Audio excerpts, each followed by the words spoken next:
पूना में रेसों का मौसम शुरू होने वाला था कि पेशावर से अजीज ने लिखा कि मैं अपनी जान पहचान की एक औरत जानकी को तुम्हारे पास भेज रहा हूँ। उसको या तो पुणे में या बम्बई की किसी फिल्म कंपनी में नौकर रखा दो। तुम्हारी जान पहचान काफ़ी है। उम्मीद है तुम्हें ज़्यादा दिक्कत नहीं होगी। दिक्कत का तो इतना सवाल नहीं था, लेकिन मुसीबत ये थी कि मैंने ऐसा काम कभी किया ही नहीं था। फिल्म कंपनियों में अक्सर वही आदमी औरतें लेकर आते हैं जिन्हें उनकी कमाई खाना होती है। जाहिर है कि मैं बहुत घबराया, लेकिन फिर मैंने सोचा कि अजीज़ इतना पुराना दोस्त है, जाने किस विश्वास के साथ उसने जानकी को मेरे पास भेजा है। उसको निराश नहीं करना चाहिए। ये सोचकर भी एक प्रकार का संतोष हुआ कि औरत के लिए, अगर वो जवान हो, हर फिल्म कंपनी के दरवाजे खुले हैं। इतनी चिंता की बात ही क्या है। मेरी मदद के बिना भी उसे किसी न किसी फिल्म कंपनी में जगह मिल जाएगी। खत लिखने के चौथे दिन वो पूना पहुंच गई। कितनी लंबी यात्रा तय करके आई थी। पेशावर से बम्बई और बम्बई से पूना। प्लेटफॉर्म पर चूंकि उसे मुझको पहचानना था, इसलिए गाड़ी आने पर मैंने एक सिरे से डब्बों के पास से गुजरना शुरू किया। मुझे ज़्यादा दूर न चलना पड़ा, क्योंकि सेकंड क्लास के डब्बे से एक मध्यम कद की औरत, जिसके हाथ में मेरी तस्वीर थी, उतरी। मेरी तरफ पीठ करके वो खड़ी हो गई और एड़ियां ऊंची करके भीड़ में मुझे तलाश करने लगी। मैंने पास जाकर कहा, जिसे आप ढूंढ रही हैं वो शायद मैं ही हूँ। वो पलटी। ओह, आप? एक नज़र मेरी तस्वीर की तरफ देखा और बड़े बेतकल्लुफ ढंग से कहा, सआदत साहब, सफ़र बहुत ही लंबा था। बॉम्बे में फ्रंटियर मेल से उतरकर इस गाड़ी के इंतज़ार में जो वक्त काटना पड़ा, उसने तबीयत साफ कर दी। मैंने कहा, सामान कहाँ है आपका? लाती हूँ। ये कहकर वो डब्बे के अंदर दाखिल हुई। दो सूटकेस और एक बिस्तर निकाला। मैंने कुली बुलवाया। स्टेशन से बाहर निकलते हुए उसने मुझसे कहा, मैं होटल में ठहरूंगी। मैंने स्टेशन के सामने ही उसके लिए एक कमरे का बंदोबस्त कर दिया। उसे नहा धोकर कपड़े बदलने थे और आराम करना था, इसलिए मैंने उसे अपना एड्रेस दिया और ये कहकर कि सुबह 10 बजे मुझसे मिले, होटल से चल दिया। सुबह 10:30 बजे वो प्रभात नगर, जहाँ मैं एक दोस्त के यहाँ ठहरा हुआ था, आई। जगह तलाश करते हुए उसे देर हो गई थी। मेरा दोस्त उस छोटे से फ्लैट में, जो नया नया बना था, मौजूद नहीं था। मैं रात देर तक लिखने का काम करने के कारण सुबह देर में जागा था, इसलिए 10:30 बजे नहा धोकर चाय पी रहा था कि वो अचानक अंदर दाखिल हुई। प्लेटफॉर्म पर और होटल में थकावट के बावजूद वो एक जानदार औरत थी। मगर जो ही वो इस कमरे में, जहां मैं सिर्फ बनियान और पाजामा पहने चाय पी रहा था, दाखिल हुई, तो उसकी तरफ देखकर मुझे ऐसा लगा जैसे कोई बहुत ही परेशान और खस्ता हाल औरत मुझसे मिलने आई है। जब मैंने उसे प्लेटफॉर्म पर देखा था तो वो जिंदगी से भरपूर थी, लेकिन जब प्रभात नगर के नंबर 11 फ्लैट में आई तो मुझे महसूस हुआ कि या तो उसने खैरात में अपना 10-15 औंस खून दे दिया है, या उसका गर्भपात हो गया है। जैसा कि मैं आपसे कह चुका हूँ, घर में और कोई मौजूद नहीं था सिवाय एक मूर्ख नौकर के। मेरे दोस्त का घर, जिसमें एक फिल्मी कहानी लिखने के लिए मैं ठहरा हुआ था, बिल्कुल सुनसान था। और मजीद एक ऐसा नौकर था जिसकी उपस्थिति वीराने में वृद्धि करती थी।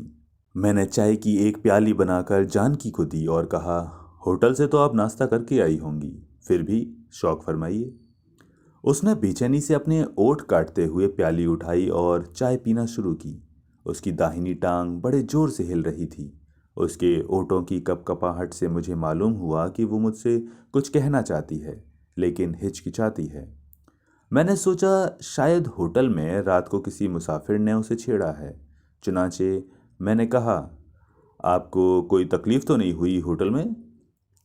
जी, जी नहीं। मैं ये संक्षिप्त जवाब सुनकर खामोश रहा। चाय खत्म हुई तो मैंने सोचा अब कोई बात करनी चाहिए। चुनाचे मैंने पूछा, अजीत साहब कैसे हैं? उसने मेरे सवाल का जवाब नहीं दिया। चाय की प्याली तिपाई पर रखकर उठ खड़ी हुई और शब्दों को जल्दी जल्दी अदा करके कहा, मंटू साहब, आप किसी अच्छे डॉक्टर को जानते हैं? मैंने जवाब दिया, पूना में तो मैं किसी को नहीं जानता। ओह। मैंने पूछा, क्यों? आप क्या बीमार हैं? जी हाँ। वो कुर्सी पर बैठ गई। मैंने मालूम किया, क्या तकलीफ है? उसके तीखे ओठ जो मुस्कुराते वक्त सिकुड़ जाते थे या सिकुड़ लिए जाते थे, खुले। उसने कुछ कहना चाहा लेकिन कह ना सकी और उठ खड़ी हुई। फिर मेरा सिगरेट का डब्बा उठाया और एक सिगरेट सुलगा कर कहा, माफ़ कीजिएगा, मैं सिगरेट पिया करती हूँ। मुझे बाद में मालूम हुआ कि वो सिगरेट पिया नहीं करती, बल्कि फूंका करती थी। बिल्कुल मर्दों की तरह सिगरेट उंगलियों में दबाकर वो जोर जोर से कस लेती थी और एक दिन में लगभग 75 सिगरेटों का धुआं खींचती थी। मैंने कहा, आप कहती क्यों नहीं कि आपको तकलीफ क्या है? उसने कुंवारी लड़कियों की तरह झुंझलाकर अपना एक पांव फर्श पर मारा। हाय अल्लाह, मैं कैसे बताऊं आपको? ये कहकर वो मुस्कुराई। मुस्कुराते हुए तीखे ओठों की गोलाई में से मुझे उसके दांत नजर आए जो असाधारण रूप से साफ और चमकीले थे। वो बैठ गई और मेरी आंखों में अपनी डगमगाती आंखों को न डालने की कोशिश करते हुए उसने कहा, बात यह है कि 15-20 दिन ऊपर हो गए हैं और मुझे डर है कि। पहले तो मैं मतलब न समझा, लेकिन जब वो बोलते बोलते रुक गई तो मैं कुछ कुछ समझ गया। ऐसा अक्सर होता है। उसने जोर से कस लिया और मर्दों की तरह जोर से धुएं को बाहर निकालते हुए कहा, नहीं, यह मामला कुछ और है। मुझे डर है कि कहीं कुछ ठहर ना गया हो। मैंने कहा, ओह। उसने सिगरेट का आखिरी कस लेकर उसकी गर्दन चाय की प्लेट में दबाई। अगर ऐसा हो गया है तो एक बड़ी मुसीबत होगी। एक बार पेशावर में ऐसी ही गड़बड़ हो गई थी, लेकिन अजीत साहब अपने एक हकीम दोस्त से ऐसी दवा लाए थे जिससे चंद दिनों ही में सब साफ हो गया था। मैंने पूछा, आपको बच्चे पसंद नहीं? वो मुस्कुराई, पसंद है लेकिन कौन पालता फिरे। मैंने कहा, आपको मालूम है इस तरह बच्चे नष्ट करना जुर्म है? वो एकदम गंभीर हो गई। फिर उसने आश्चर्य भरे स्वर में कहा, मुझसे अजीत साहब ने भी यही कहा था, लेकिन सआदत साहब, मैं पूछती हूँ, इसमें जुर्म की कौन सी बात है? अपनी ही तो चीज है। और इन कानून बनाने वालों को ये भी मालूम है कि बच्चा नष्ट कराते हुए तकलीफ कितनी होती है। बड़ा जुर्म है। मैं एकदम हंस पड़ा। अजीबो गरीब औरत हो तुम जानकी। जानकी ने भी हंसना शुरू किया। अजीत साहब भी यही कहा करते हैं। हंसते हुए उसकी आंखों में आंसू आ गए। मेरा अध्ययन है, जो आदमी निष्ठावान हो, हंसते हुए उसकी आंखों में जरूर आंसू आ जाते हैं। उसने अपना बैग खोलकर रूमाल निकाला और आंखें पोंछकर भोले बच्चों की तरह पूछा, सआदत साहब बताइए, क्या मेरी बातें दिलचस्प होती हैं? मैंने कहा, बहुत। झूठ। इसका सबूत? उसने सिगरेट सुलगाना शुरू कर दिया। भाई शायद ऐसा हो, मैं तो इतना जानती हूँ कि कुछ कुछ बेवकूफ़ हूँ। ज़्यादा खाती हूँ, ज़्यादा बोलती हूँ, ज़्यादा हंसती हूँ। अब आप ही देखिए ना, ज़्यादा खाने से मेरा पेट कितना बढ़ गया है। अजीत साहब हमेशा कहते रहे, जानकी कम खाया करो, पर मैंने उनकी एक न सुनी। सादत साहब, बात यह है कि मैं कम खाऊं तो हर वक्त ऐसा लगता है कि मैं किसी से कोई बात कहना भूल गई हूँ। उसने फिर हंसना शुरू किया। मैं भी उसके साथ शरीक हो गया। उसकी हंसी बिल्कुल अलग ढंग की थी, बीच बीच में घुंघरू से बजते थे। वो फिर गर्भपात के संबंध में बातें शुरू करने ही वाली थी कि मेरा दोस्त, जिसके यहाँ मैं ठहरा हुआ था, आ गया। मैंने जानकी से उसका परिचय कराया और बताया कि वो फिल्म लाइन में आने का शौक रखती है। मेरा दोस्त उसे स्टूडियो में ले गया क्योंकि उसको यकीन था कि वो डायरेक्टर, जिसके साथ वो असिस्टेंट की हैसियत से काम कर रहा था, अपनी नई फिल्म में जानकी को एक खास रोल के लिए जरूर ले लेगा। पूना में जितने स्टूडियो थे, मैंने भिन्न भिन्न लोगों के द्वारा जानकी के लिए कोशिश की। किसी ने उसका साउंड टेस्ट किया, किसी ने कैमरा टेस्ट। एक फिल्म कंपनी में उसको विभिन्न प्रकार के कपड़े पहनाकर देखा गया, मगर नतीजा कुछ न निकला। एक तो जानकी वैसे ही दिन ऊपर हो जाने के कारण परेशान थी।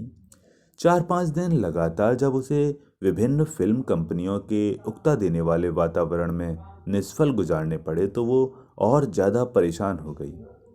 बच्चा गिराने के लिए वो रोज 20-20 ग्रेन कुनेन खाती थी।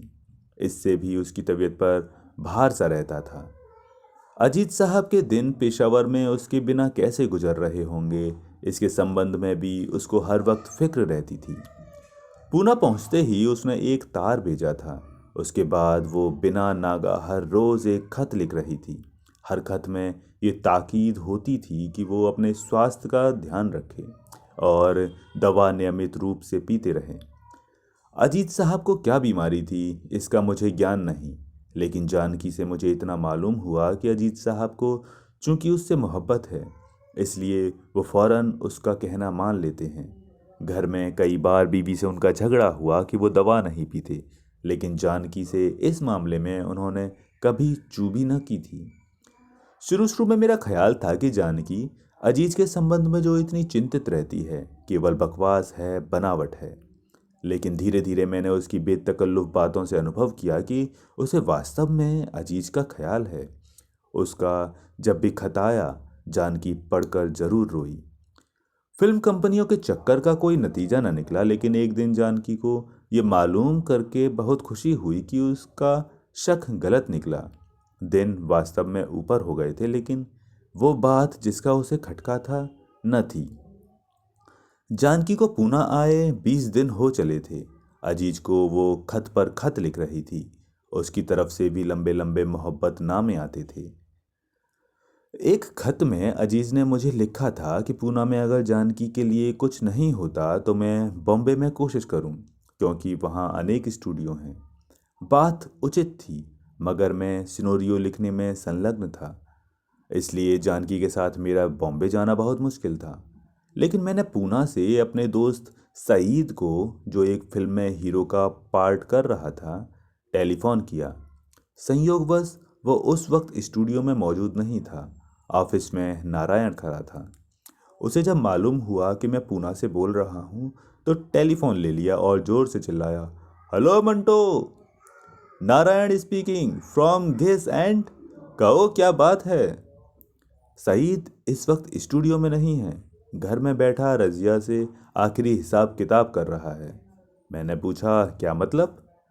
नारायण ने उधर से जवाब दिया, खटपट हो गई है उनमें, रजिया ने एक और आदमी से टांका मिला लिया है। मैंने कहा, लेकिन ये हिसाब किताब कैसे हो रहा है? नारायण बोला, बड़ा कमीना है यार सईद, उससे कपड़े ले रहा है जो उसने खरीद कर दिए थे। खैर छोड़ो इसको, बताओ बात क्या है। मैंने उससे कहा, बात यह है कि पेशावर से मेरे एक अजीज ने एक औरत यहाँ भेजी है जिसे फिल्मों में काम करने का शौक है। जानकी मेरे पास ही खड़ी थी। मैंने अनुभव किया कि मेरे उचित शब्दों में अपना उद्देश्य बयान नहीं किया। मैं संबोधन करने ही वाला था कि नारायण की ऊंची आवाज कानों के अंदर घुसी, औरत, पेशावर की औरत, खूब भेजो उसको जल्दी, खूअम भी कसूर का पठान है।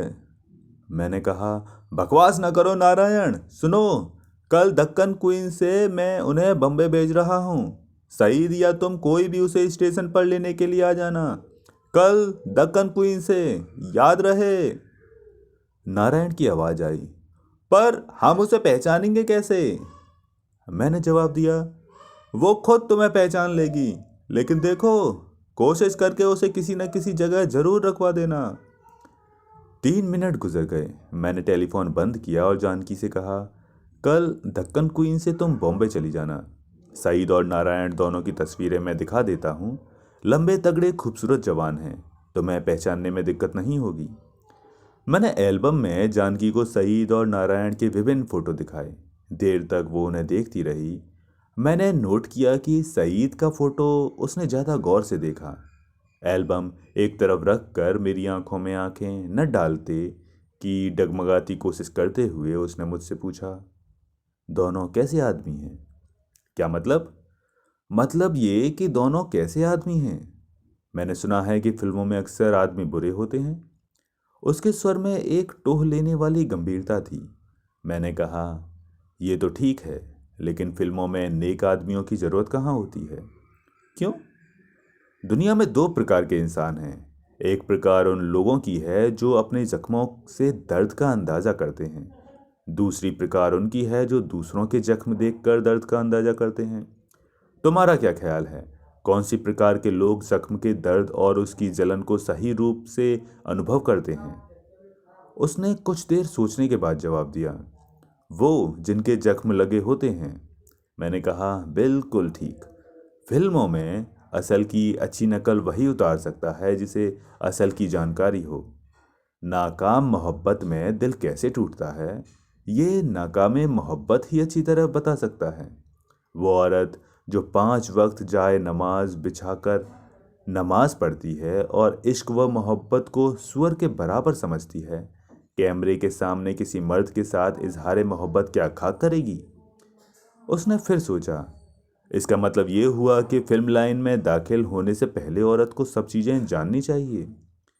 मैंने कहा, ये जरूरी नहीं, फिल्म लाइन में आकर भी वो ये चीज़ें जान सकती है। उसने मेरी बात पर गौर न किया और जो पहला सवाल किया था फिर उसे दोहराया, सईद साहब और नारायण साहब कैसे आदमी हैं? तुम विस्तार से पूछना चाहती हो? विस्तार से आपका क्या मतलब है? यही कि दोनों में से आपके लिए कौन बेहतर रहेगा। जानकी को मेरी ये बात बुरी लगी। कैसी बातें करते हैं आप, जैसी तुम चाहती हो, हटाइए भी। ये कहकर वो मुस्कुराई। मैं अब आपसे कुछ नहीं पूछूंगी। मैंने मुस्कुराते हुए कहा, पूछोगी तो मैं नारायण की सिफारिश करूंगा। क्यों? इसलिए कि वो सईद के मुकाबले में बेहतर इंसान है। मेरा अब भी यही ख्याल है। सईद एक शायर है, एक बहुत ही निर्दयी प्रकार का शायर। मुर्गी पकड़ेगा तो जिबह करने के बजाय उसकी गर्दन मरोड़ेगा, गर्दन मरोड़कर उसके पर नोचेगा, पर नोचने के बाद उसकी यखनी निकालेगा, यखनी पीकर और हड्डियां चबाकर वो बड़े आराम और संतोष के साथ एक कोने में बैठकर उसी मुर्गी की मौत पर एक कविता लिखेगा जो उसके आंसुओं में भीगी होगी। शराब पिएगा तो कभी बहकेगा नहीं। मुझे इससे बड़ी तकलीफ होती है क्योंकि शराब का मतलब ही मर जाता है। सुबह बहुत धीरे धीरे बिस्तर पर से उठेगा, नौकर चाय की प्याली बनाकर लाएगा। अगर रात की बची हुई रम सरहाने पड़ी होगी तो उसे चाय में उड़ेल लेगा और इस मिक्सचर को एक एक घूंट करके ऐसे पिएगा जैसे उसमें स्वाद लेने जैसी कोई भावना ही नहीं। शरीर पर कोई फोड़ा निकला है, भयानक रूप धारण कर गया है, मगर मजाल है कि उसकी तरफ ध्यान दे। पीप निकल रही है, गल सड़ गया है, नासूर बन जाने का खतरा है। लेकिन सईद कभी किसी डॉक्टर के पास नहीं जाएगा। आप उससे कुछ कहेंगे तो ये जवाब मिलेगा, कभी कभी बीमारियां इंसान के शरीर का एक अंग हो जाती हैं। जब मुझे ये जख्म कोई तकलीफ नहीं देता तो इलाज की क्या ज़रूरत है? और ये कहते हुए वो जख्म की तरफ इस तरह देखेगा जैसे कोई बड़ी अच्छी कविता ध्यान में आ गई हो। एक्टिंग वो सारी उम्र नहीं कर सकेगा, इसलिए कि वो कोमल भावनाओं के करीब करीब तंग है। मैंने उसे एक फिल्म में देखा जो हीरोइन के गानों के कारण बहुत लोकप्रिय हुआ था। एक जगह उसे अपनी महबूबा का हाथ अपने हाथ में लेकर मोहब्बत का इजहार करना था। खुदा की कसम, उसने हीरोइन का हाथ कुछ इस तरह अपने हाथ में लिया जैसे कुत्ते का पंजा पकड़ा जाता है। मैं उससे कई बार कह चुका हूँ, एक्टर बनने का ख्याल अपने दिमाग से निकाल दो, अच्छे शायर हो, घर में बैठो और नज़्में लिखा करो। मगर उसके दिमाग पर अभी तक एक्टिंग की धुन सवार है। नारायण मुझे बहुत पसंद है। स्टूडियो की ज़िंदगी के जो उसूल उसने अपने लिए खड़े किए हैं मुझे अच्छे लगते हैं। एक्टर जब तक एक्टर है उसे शादी नहीं करनी चाहिए। शादी करे तो फौरन फिल्म को तलाक देकर दूध दही की दुकान खोल ले। अगर मशहूर एक्टर रहा है तो काफ़ी आमदनी हो जाया करेगी। दूसरा, कोई एक्ट्रेस तुम्हें भैया या भाई साहब कहे तो तुम फौरन उसके कान में कहो, आपकी अंगिया का साइज क्या है? तीसरा, किसी एक्ट्रेस पर अगर तुम्हारी तबीयत ला गई है तो भूमिका बांधने में समय बर्बाद ना करो। उससे अकेले में मिलो और कहो, मैं भी मुंह में जवान रखता हूँ। उसको यकीन ना आए तो पूरी जीभ बाहर निकाल कर दिखा दो। चौथा, अगर कोई एक्ट्रेस तुम्हारे हिस्से में आ जाए तो उसकी आमदनी में से एक पैसा भी न लो। एक्ट्रेसों के शौहरों और भाइयों के लिए ये पैसा हलाल है। पांचवा, इस बात का ख्याल रखना कि एक्ट्रेस के पेट से तुम्हारी कोई संतान ना हो। स्वराज्य मिलने के बाद अलबत्ता तुम ऐसी संतान पैदा कर सकते हो। छठा, याद रखो, एक्टर का भी भविष्य होता है। उसे रेजर और कंघी से संवारने के बजाय कभी कभी असभ्य तरीके से भी संवारने की कोशिश किया करो। मिसाल के तौर पर कोई नेक काम करके। सातवां, स्टूडियो में सबसे ज्यादा आदर पठान चौकीदार का करो। सुबह स्टूडियो में आते वक्त उसे सलाम करने में तुम्हें फायदा होगा। यहाँ नहीं तो दूसरी दुनिया में जहाँ फिल्म कंपनियां नहीं होंगी। आठवां, शराब और एक्ट्रेस की आदत हरगिज न डालो। बहुत मुमकिन है किसी दिन कांग्रेस सरकार लहर में आके इन दोनों चीज़ों पर पाबंदी लगा दे। नौवां, सौदागर मुसलमान सौदागर हो सकता है लेकिन एक्टर हिंदू एक्टर या मुस्लिम एक्टर नहीं हो सकता। 10वां, झूठ न बोलो। ये सब बातें नारायण के 10 अहकाम शीर्षक के नीचे उसने अपनी एक नोटबुक में लिख रखी हैं, जिनसे उसके कैरेक्टर का अच्छी तरह अंदाजा हो सकता है। लोग कहते हैं कि वो इन सब पर अमल नहीं करता। मुमकिन है सच हो, लेकिन वो इनमें से अक्सर पर अमल करता है। ये एक वास्तविकता है। सईद और नारायण के संबंध में मेरे जो विचार थे, मैंने जानकी के पूछे बिना इशारतन बता दिए और आखिर में उससे साफ शब्दों में कह दिया, अगर तुम इस लाइन में आ गई तो किसी न किसी मर्द का सहारा तुम्हें लेना ही पड़ेगा। नारायण के संबंध में मेरा ख्याल है कि अच्छा दोस्त साबित होगा। मेरा मशवरा उसने सुन लिया और बम्बई चली गई। दूसरे दिन खुश खुश वापस आई, क्योंकि नारायण ने अपने स्टूडियो में 1 साल के लिए 500 रुपये माहवार पर उसे नौकर रख दिया था। ये नौकरी उसे कैसे मिली, देर तक इसके संबंध में बातें हुई। जब और कुछ सुनने को न रहा तो मैंने उससे पूछा, सईद और नारायण दोनों से तुम्हारी मुलाकात हुई, इनमें से किसको तुमने ज़्यादा पसंद किया? जानकी के ओठों पर हल्की मुस्कुराहट पैदा हुई। लग्रेस भरी निगाहों से मुझे देखते हुए उसने कहा, सईद साहब को। यह कहकर वो एकदम गंभीर हो गई। सआदत साहब, आपने क्यों इतने पुल बांधे थे नारायण की तारीफों के?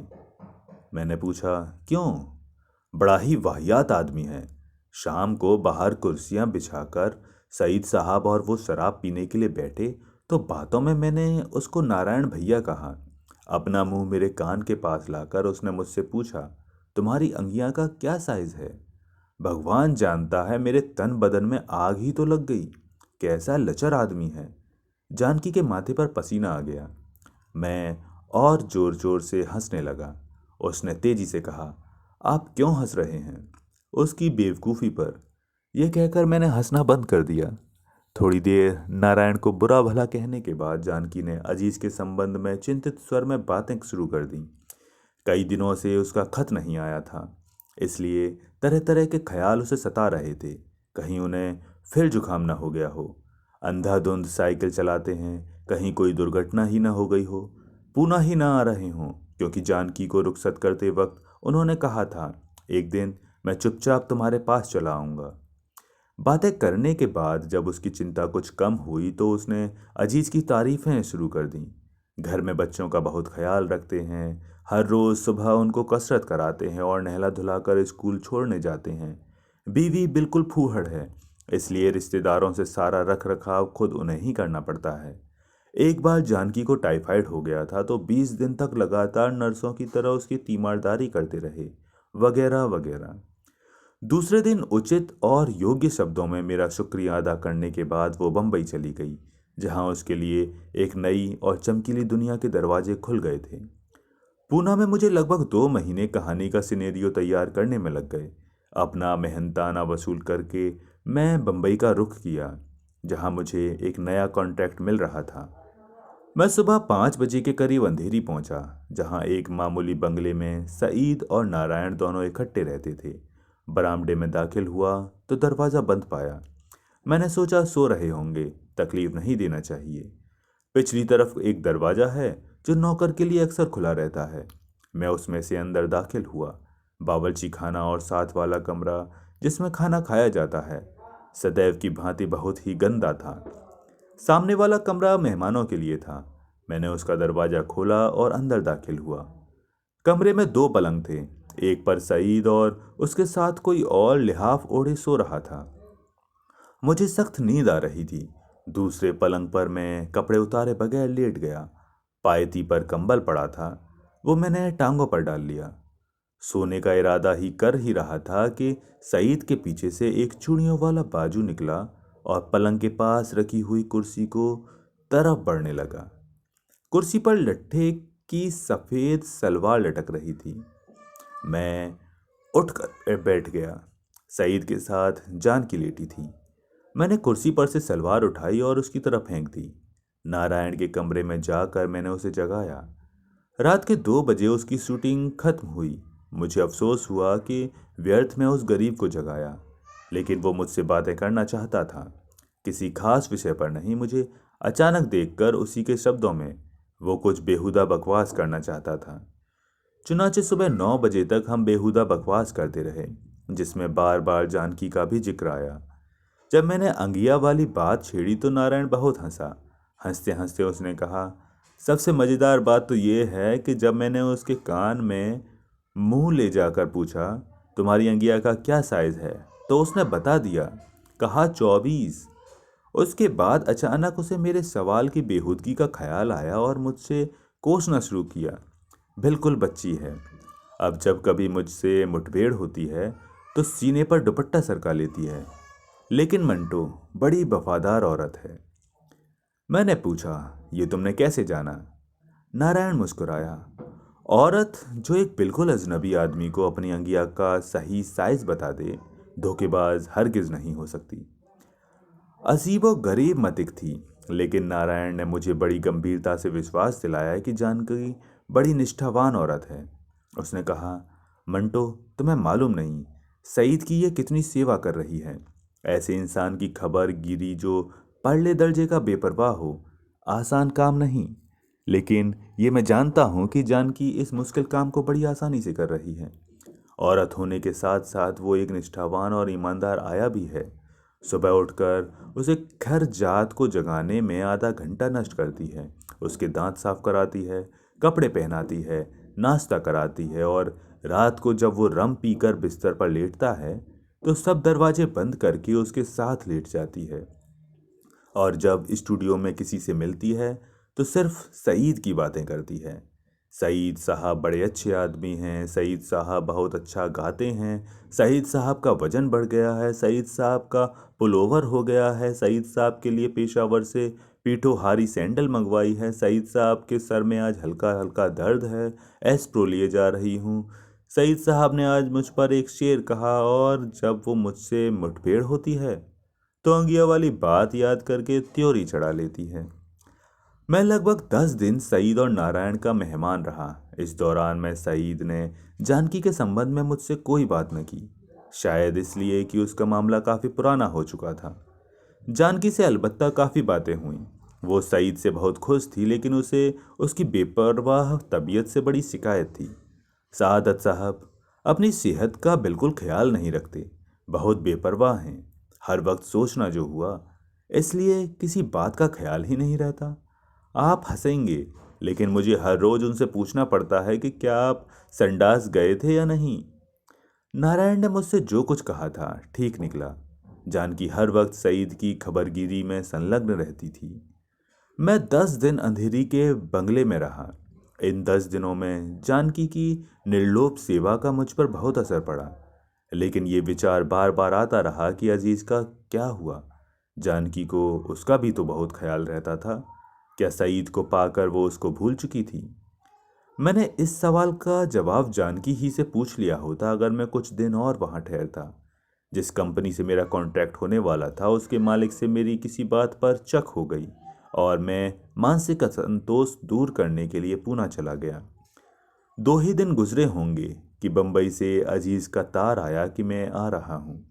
5-6 घंटे के बाद वो मेरे पास था और दूसरे दिन सुबह सवेरे जानकी मेरे कमरे पर दस्तक दे रही थी। अजीज और जानकी जब एक दूसरे से मिले तो उन्होंने देर से बिछड़े हुए प्रेमी प्रेमिकाओं की सी सरगर्मी प्रकट न की। मेरे और अजीज के ताल्लुकात शुरू से गंभीर रहे हैं, शायद इसी कारण दोनों मुतदिल रहे। अजीज का ख्याल था होटल में उठ जाए, लेकिन मेरा दोस्त जिसके यहाँ मैं ठहरा था आउटडोर शूटिंग के लिए कोल्हापुर गया था, इसलिए मैंने अजीज और जानकी को अपने पास ही रखा। 3 कमरे थे, एक में जानकी सो सकती थी, दूसरे में अजीज।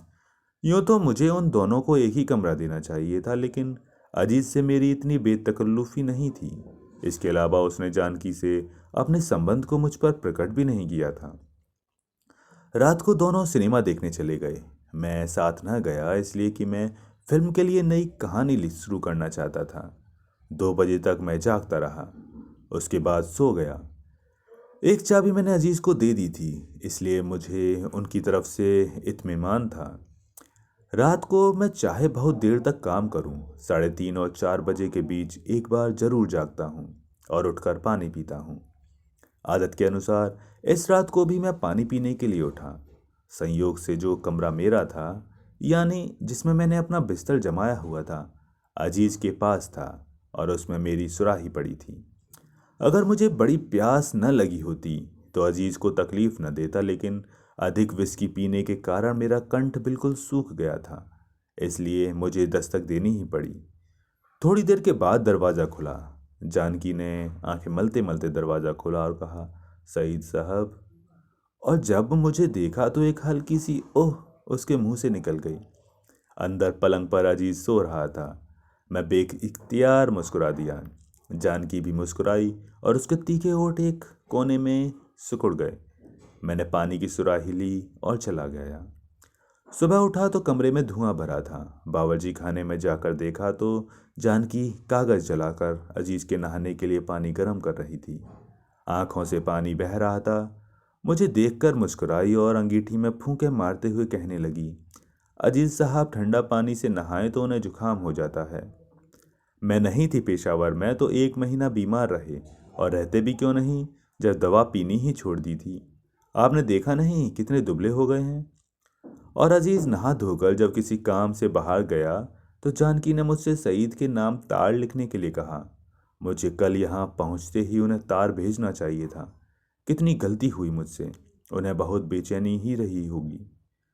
उसने मुझसे तार का मजमून बनवाया, जिसमें मैं अपने कुशल पूर्वक पहुंचने की सूचना तो थी ही, लेकिन सईद की कुशल मालूम करने की बेचैनी ज्यादा थी।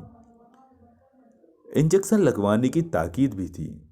4 दिन गुजर गए। सईद को जानकी ने 5 तार रवाना किए, पर उसकी तरफ से कोई जवाब ना आया।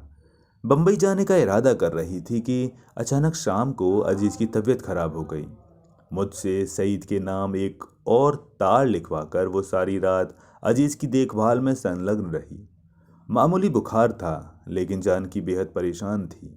मेरा ख्याल है इस परेशानी में सईद की खामोशी से उत्पन्न विकलता भी शामिल थी। वह मुझसे इस दौरान में कई बार कह चुकी थी, सादत साहब, मेरा ख्याल है सईद साहब जरूर बीमार हैं, वरना वो मुझे मेरे तारों और खतों का जवाब जरूर लिखते। 5वें दिन शाम को अजीज की मौजूदगी में सईद का तार आया, जिसमें लिखा था, मैं बहुत बीमार हूँ, फौरन चली आओ। तार आने से पहले जानकी मेरी किसी बात पर बेतहासा हंस रही थी, लेकिन जब उसने सईद की बीमारी की खबर सुनी तो एकदम खामोश हो गई।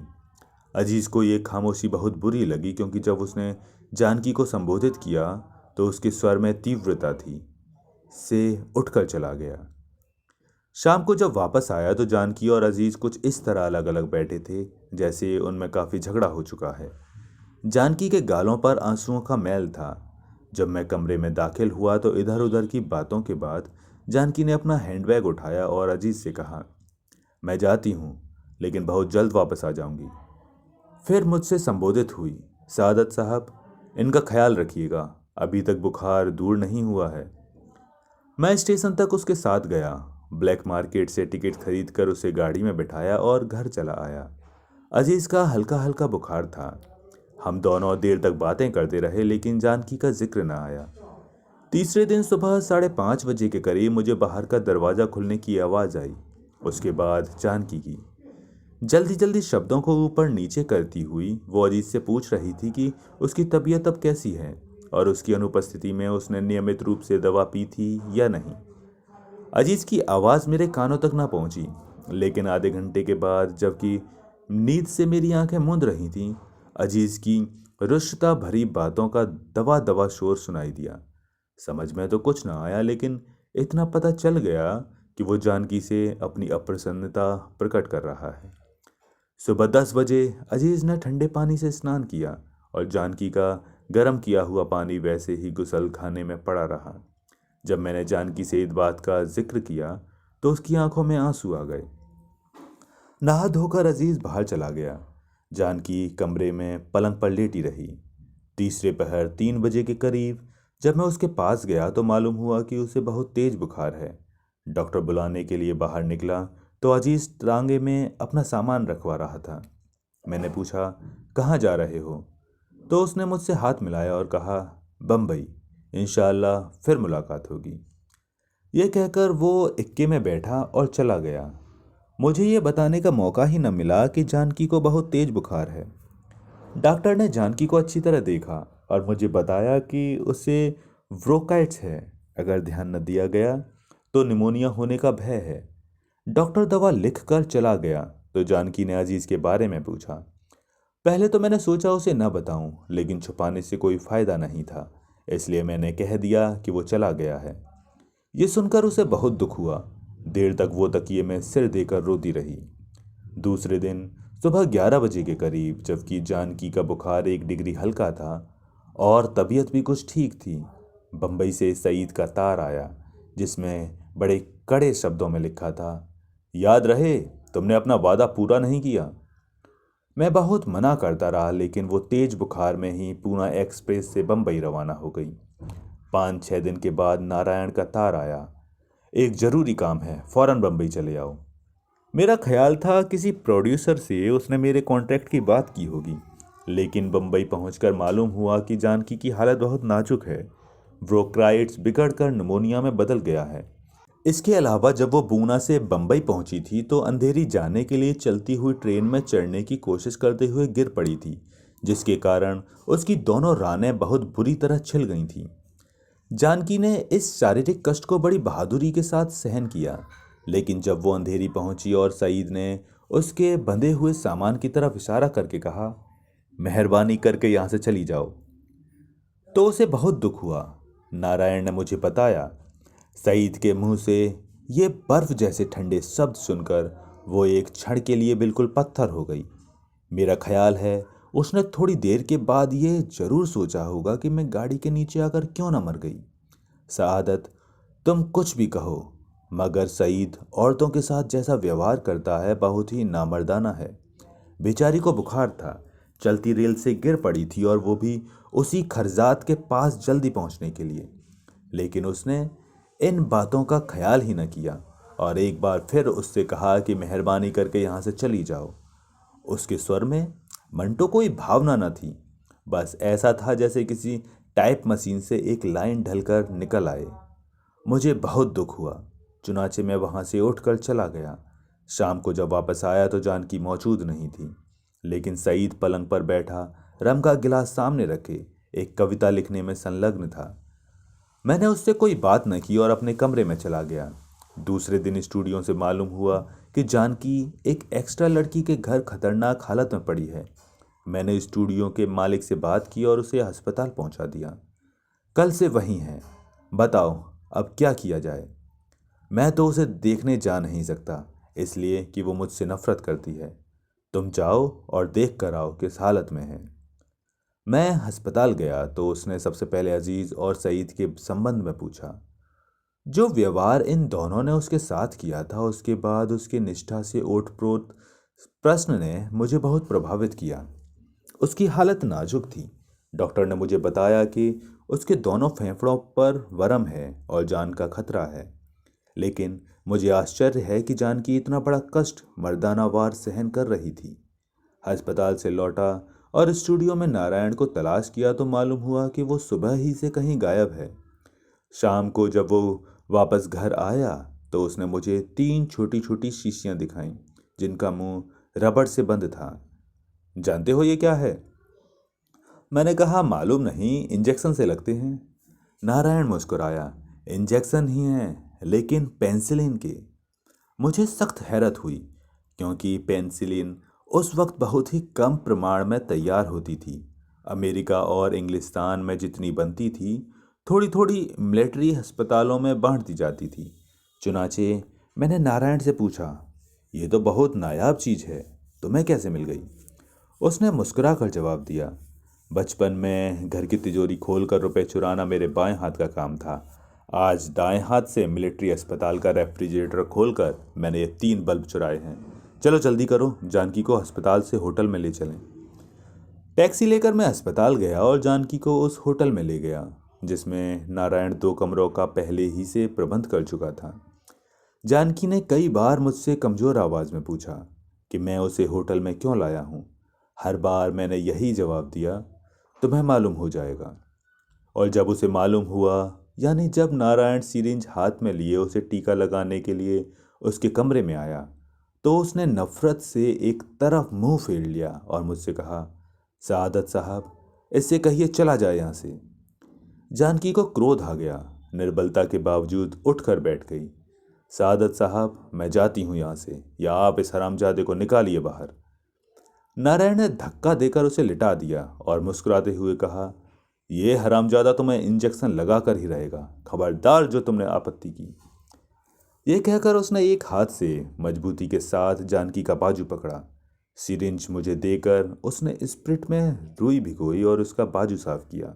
उसके बाद रुई मुझे देकर उसने सिरिंज की सुई उसके बाजू में की मछली में दाखिल कर दी।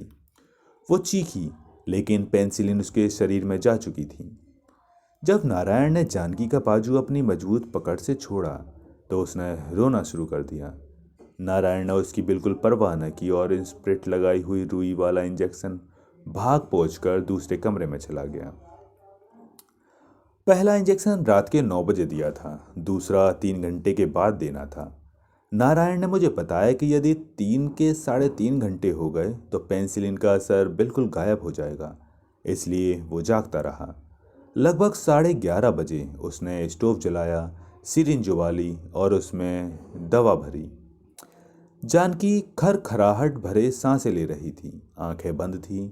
नारायण ने दूसरे बाजू को स्प्रिट से साफ किया और सिरिंज की सुई अंदर खुबो दी। जानकी के होठों से हल्की सी चीख निकली। नारायण ने शरीर के अंदर दवा भेजकर सुई बाहर निकाली और स्प्रिट से इंजेक्शन वाली जगह साफ करते हुए मुझसे कहा, अब तीसरा 3 बजे।